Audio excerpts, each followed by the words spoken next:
You missed it. We just finished the workshop at the Lean Startup Conference 2013. We just spent 3 hours doing real activities, real workshops, so that when all the entrepreneurs that were in this room, they left here with an action plan.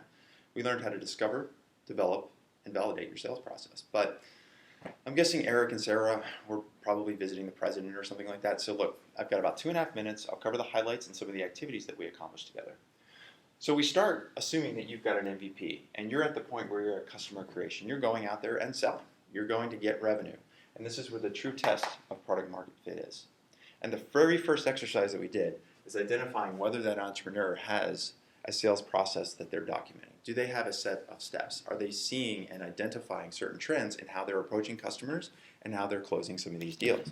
Because as a company founder, you might be able to identify certain nuances in the market with your customers that makes you able to fit this square peg in places where maybe it shouldn't fit. And when you start onboarding salespeople, they're not able to replicate and identify all those nuances that you do.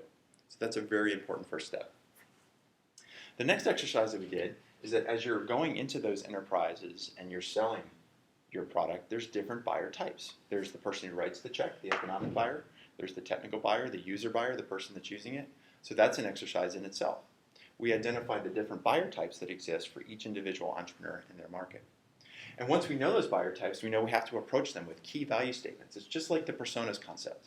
And so every person that you're selling to has a different benefit from your product or service. So knowing what those value statements are as you're approaching these different buyer types is vital to understanding whether or not, again, you can scale your sales process.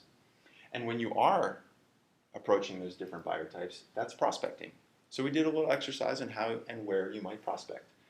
This is also an experiment. So you can see there's a big trend here where we think about this concept of hypothesis, experiment, metric. And the metrics that we covered was another exercise, as you might imagine.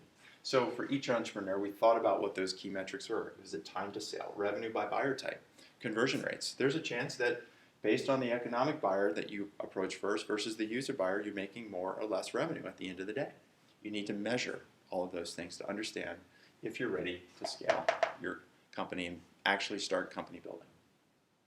The last thing we covered were the stages of the sale. And the stages of the sale are very well documented in some of the sales literature. The stages of the sale means that you're progressing through the process. And each step along the way, you're going to be meeting objections. And some of those objections are not just people that are uninterested in your product or not able to buy, but they're signals that you're not ready to scale, that you're not ready to company build. And then in fact, you have to go all the way back to customer discovery and customer validation. So that's some of the stuff that we covered. Lots of activities. I'm sorry you missed it, but I hope I'll see you in December and you can watch it live.